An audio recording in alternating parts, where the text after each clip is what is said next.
tributary off of Saginaw Bay, which is off of Lake Huron. This is right off the campground. Here we go. Week 4 begins. It's a Wednesday. Heading down. A couple stops actually along the way. One, I hope to go to Cabela's and pick up another bite valve from my Camelback, which I happened to lose on the highway. And there's an art museum within a 6-minute ride of that that's supposed to be very good, according to one of my brothers. That is sculpture. So I'm hoping to see that. And then head on down to see him in Ann Arbor. So it's going to take 2 to 3 hours to get down there. Weather's supposed to be nice today. It's a little on the humid side. Comfortable, it's probably in the 60s, mid 60s right now. So it should be a good ride. I got about an hour to go to get to the sporting goods store. Nice campground. The only one here in the tent site. Nobody else showed up last night. But that's fine by me. And looking forward to the beginning of week 4. Rained a little bit this morning before I got out of bed. But it's just overcast now.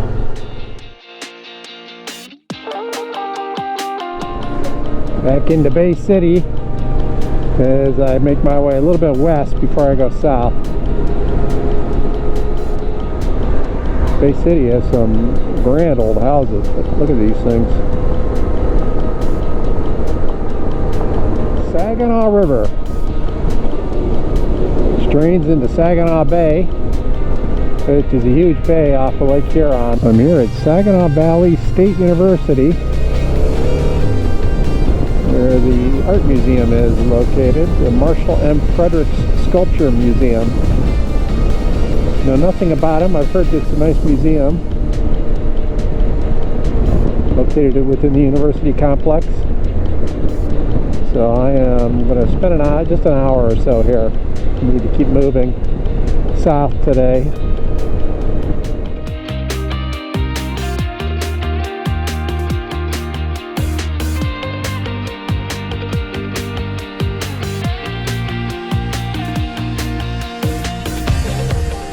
Abraham Lincoln. Down here is Grant and Lee.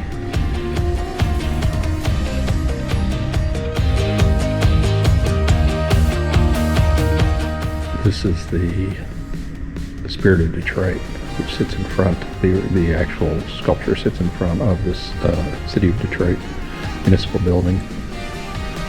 Pretty famous sculpture, well known to people that live in the Detroit area.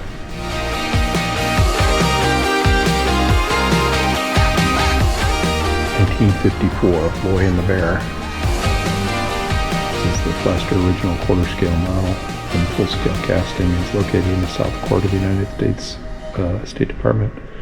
This is the Indian and the Wild Swan, 1964. Just a room full of his artwork. That's a casting from the 1964 World's Fair in Flushing, New York. The original is still apparently located at that site for World's Fair. Indian and Buffalo, 1938. Hiawatha, 1938. These are all in bronze.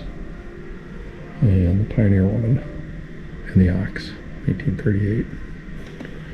His work apparently is in over 150 locations around the world at various government and private institutions. Henry Ford, 1975, for the Henry Ford Memorial.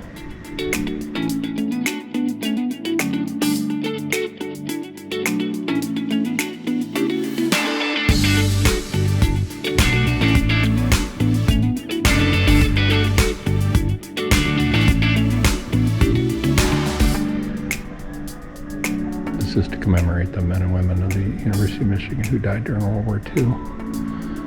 And the full-size one, which is 4 times the size of this, stands outside the stadium in Ann Arbor, Michigan.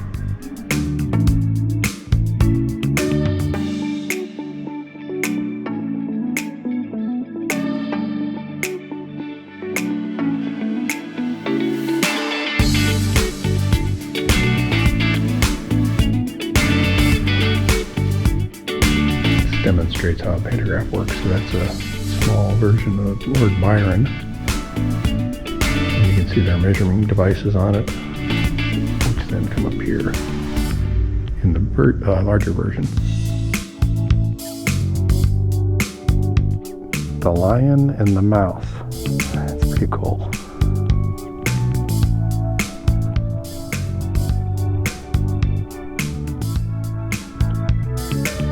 Black Elk was a Sioux medicine man, holy man, and a great warrior. He prays through tears, "Oh, make my people live." The peace pipe points from the heart of man to the heart of God.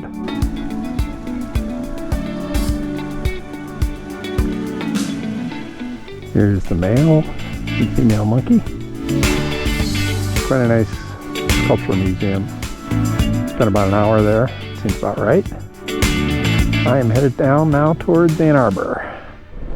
I am on Interstate 75, headed south. This interstate runs all the way down in Florida. And I just passed 6,000 miles on this trip for the odometer. Let's see if you can see it down there. 6,001.9. I still probably have, let's just say 700 to 1,000 miles to go. Well, I finally made it to Ann Arbor. It's about 3:30 in the afternoon. On the following morning, day 23, my brother and I decided to visit the Yankee Air Museum in nearby Belleville, Michigan.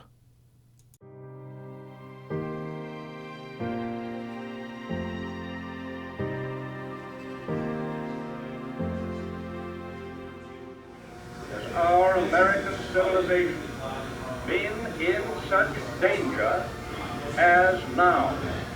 The Nazi masters of Germany have made it clear that they intend not only to dominate all life and thought in their own country, but also to enslave the whole of Europe.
exobyte, 507 million years ago.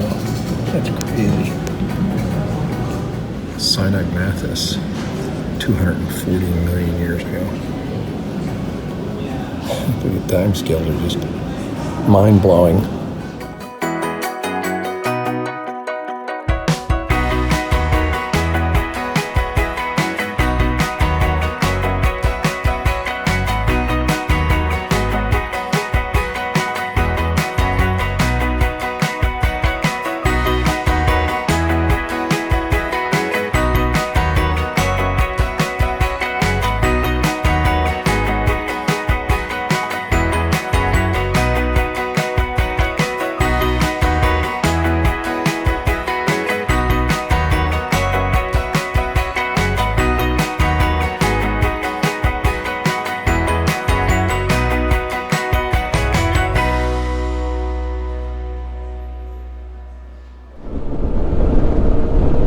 Good morning, it's day number 24, it's Friday. Yesterday was a 0 day. I put 0 miles on the bike while I stayed in Ann Arbor and did a little touring around town. Today I'm headed down to Ohio. There is a fort down there, and then there's an Armstrong museum, since Neil Armstrong came from that part of the country. Not too far away, it's only a couple hours of riding. So it should be a fairly easy day. I'm kind of delayed my trip back to the East Coast because there's a tropical storm system moving up the Atlantic seaboard, and over the weekend, tomorrow and Sunday and possibly into Monday, it's going to be pretty heavy rain in the New England area. So I'm going to just hang out here a little bit more in the Midwest before I make my way east, since I have no desire to be riding in that. It's kind of warm and sultry. Probably the warmest it's been on my entire trip, but no rain is forecast today. I just passed into Ohio from the state of Michigan, so I've got 2.5 miles to go before I get on it looks like Interstate 475. Only 19 minutes to go to my first destination today, which is the fort. I am arriving at Fort Meigs Historic Site, part of the War of 1812.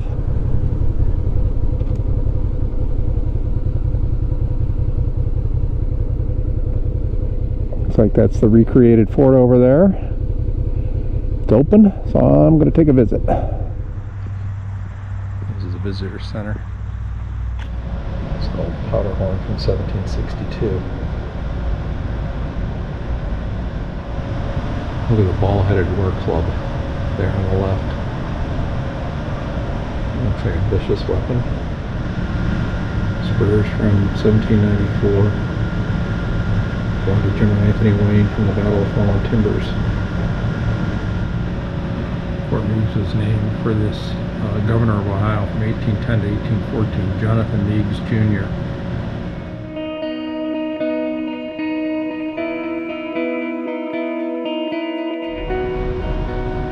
These artifacts were all found at Fort Meigs. A razor blade up there in the upper left, scissor fragments, scissors, shaving box with lid, mirror, shaving brush, and razor.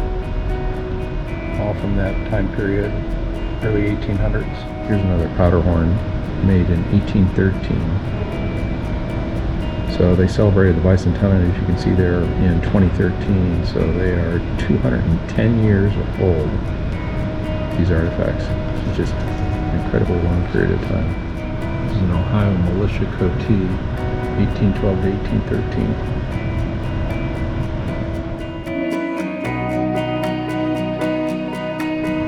The U.S. general that served here, William Henry Harrison, left the Army soon before the war ended.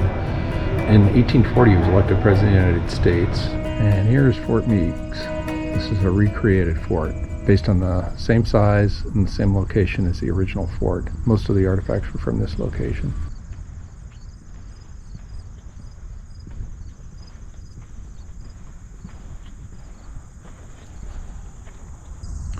It's quite a large fort.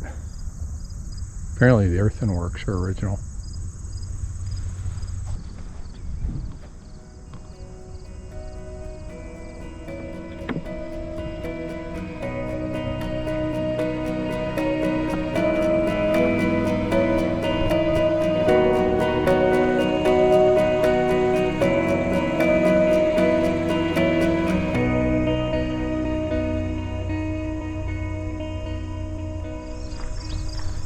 there were two battles that took place at this fort in 1813. One in April, where the British and the Native Americans had artillery that they used against the United States. And that was a fairly long, drawn-out affair. The bombardment from the British lasted over 5 days. There weren't a tremendous number of casualties on the American side, although the records are a little sketchy apparently. The United States repelled the British. The second battle took place in July. There the British didn't have any artillery to bring to bear against the Americans. And that was a much smaller conflict. They basically were harassing the Americans that were ensconced in the fort, and gave up after a short bit. There were 7 blockhouses built around the fort, and they were primarily defensive positions where they put at least one cannon on the first floor, and they had a platoon of armed men with muskets and rifles on the second floor. The walls were 2 feet thick of timber. Back there is the Maumee River. The fort was built strategically next to the Maumee River to deny the British the ability to use the river to move supplies up towards Canada, and it gave the United States the ability to attack Canada by controlling this river. This demonstrates the thickness of the wall. It's the inside wall. The outside wall is out here. It's quite a thick wall. This is an example of a grand traverse, 14 feet high, 20 feet wide, and the earthwork, although it's on the inside of the fort, was designed to protect the defenders of the fort from incoming artillery. This is an actual earthwork that was constructed back in the early 1800s. It still stands today. It's called the Grand Traverse. You can see it stretches down the length of the fort. This is another view of the Grand Traverse. It's a gorgeous day here. Probably the warmest day I've had so far. It's got to be already in the mid-70s. And on the sticky side, so I got to strip some layers off to continue my journey south. There's the monument for Fort Meigs here in Ohio. It's really nice. This shows the outline of the fort with Grand Traverse moving down the center. I'm down there in the lower left, blockhouse number 7, and just walked the perimeter. You can see here why Fort Meigs was so important, sitting on the Maumee River, which fed into Lake Erie. So it was a choke point on the river. But by choking the river, it really restricted control of a lot of the Great Lakes and gave the ability for the United States to enter into Ontario and fight there if they wanted to. Now I'm headed further south into Ohio, about an hour and 15 minutes according to the GPS, and that is where the museum is that is dedicated to Neil Armstrong, first man to walk on the moon. For the first time I think on this trip, in my fully ventilated jacket without any liners or anything, because it is warm out. First on the moon, Wapakoneta, Ohio. Here we are, Armstrong Air and Space Museum.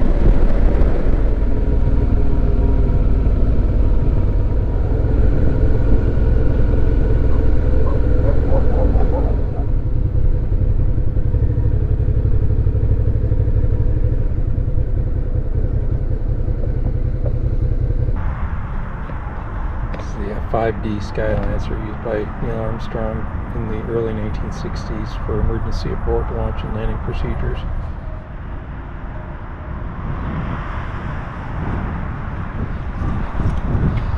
Neil Armstrong is a boy. These are two mock-ups, one of the Apollo command module and the other of the Gemini spacecraft. Gemini carried 2 men, the Apollo carried 3.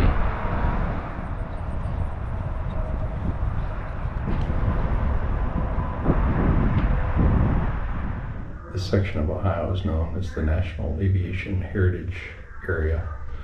So it's got a bunch of museums, including what I hope to go tomorrow, the National Museum of the United States Air Force, which is a huge museum located north of Dayton, Ohio.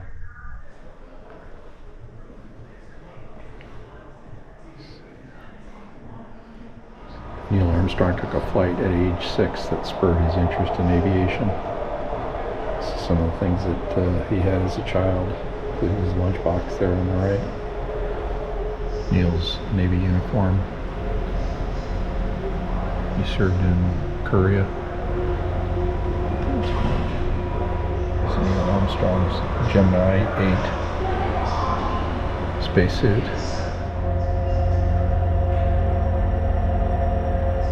This is a small section of heat shield from Gemini 8 in that glass rocket ship right there is a piece of the heat shield. And this is Gemini 8. That is really cool. This is the first docking of a spacecraft with another. And then one of the thrusters stuck in the open position on board Gemini 8, which started to cause a tumble. And they almost lost the ship and lost the men, but Neil Armstrong was able to figure out what the problem was with his comrade, and between the two of them they were able to stop the spin of the aircraft, but it terminated the mission.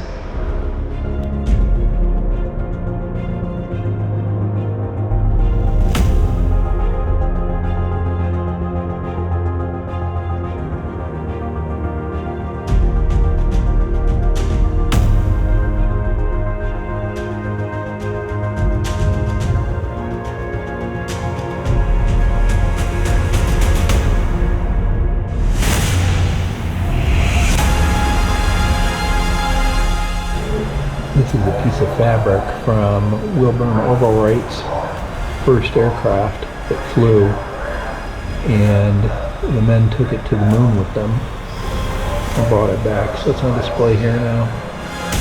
This American flag flew on board Apollo 11 to the moon. It's one of several American flags apparently that were on board.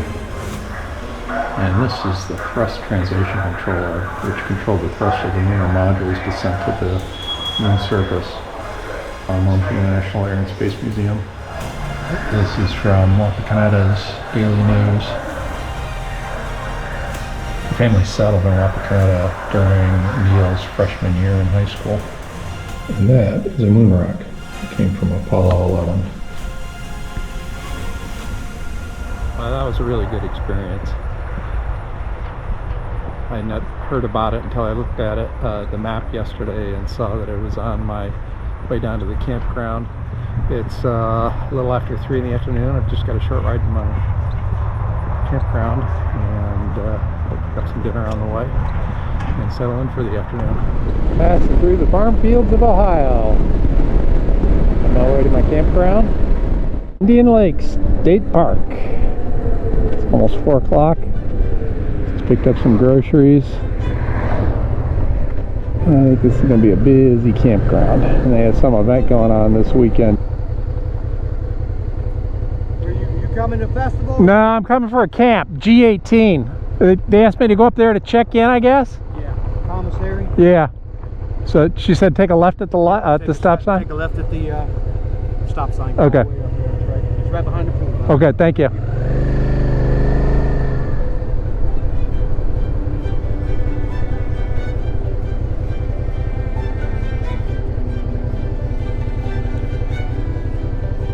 Crowded with people here for some fall festival. And the campsites that don't have electricity were all showing as being full, but the one I'm in, there's only 2 other campers, so I don't know whether the website was correct and these people are just running in late because of the fact that it's a business day, and it's maybe people are going to start showing up after dinner, I don't know. But in any event, got a spot and it should work for the night. Kind of thin pickings tonight. Got a salad with ham on it, some cut fruit, cornbread crisps, and Barks cream soda. I believe there's an apple pie somewhere for me for dessert. It'll do. Not the greatest, but I'm kind of out in the middle of farmland where there's not a lot of choices at the grocery store.